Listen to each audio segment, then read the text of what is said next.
सीपीआरमधील इमारती दुरुस्ती कामांमुळे जिल्हा शल्यचिकित्सक कार्यालयाचं कामकाज गेले 6 दिवस अंधारात सुरू आहे।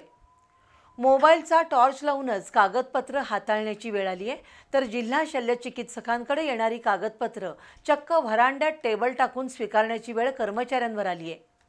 सीपीआर इमारतीच्या दुरुस्तीचं काम अत्यंत कासव गतीने सुरू असल्याचा फटका रुग्ण, नातेवाईक यांच्यासह कर्मचारी आणि थेट अधिकाऱ्यांना सोसावा लागतोय। सार्वजनिक बांधकाम विभागाने सीपीआर इमारतींचं काम जलद गतीने पूर्ण करावं अशी मागणी होतीये।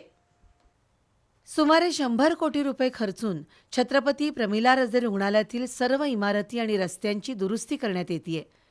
गेल्या 1.5 वर्षापासून हे काम सुरू आहे, पण कासव गतीने काम सुरू असल्यानं याचा फटका रुग्ण, नातेवाईक, डॉक्टर आणि वरिष्ठ अधिकाऱ्यांना बसतोय।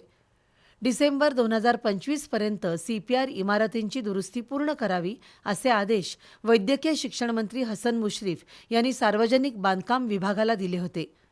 पण कालावधी उलटून गेला तरी अजून अनेक इमारतींच्या दुरुस्तीची कामं अपुरी आहेत। सध्या सीपीआरच्या मुख्य दगडी इमारतीच्या दुरुस्तीचं काम हाती घेण्यात आले।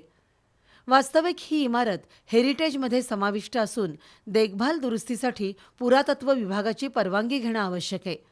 पण शासनाकडून आलेल्या पैशाचा वापर करायचा या उद्देशानं पुरातत्व विभागाची परवानगी न घेताच हेरिटेज इमारतींची दुरुस्ती असल्याचं दबक्या आवाजात बोललं जाते।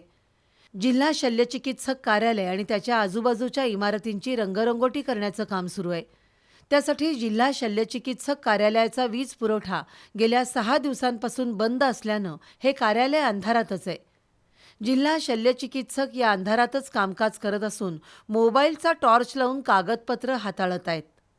कर्मचाऱ्यांनाही टॉर्च लावूनच विविध दाखल्यांवर शिक्के मारण्याची वेळ आली आहे। इतकंच काय, जिल्हा शल्यचिकित्सकांकडे सादर होणारी कागदपत्र स्वीकारण्यासाठी चक्क व्हरांड्यात टेबल टाकण्यात आलंय।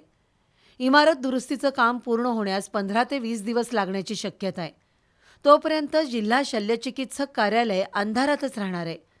सार्वजनिक बांधकाम विभागानं सीपीआर इमारतींचं काम जलद गतीनं पूर्ण करावं अशी मागणी होतीये।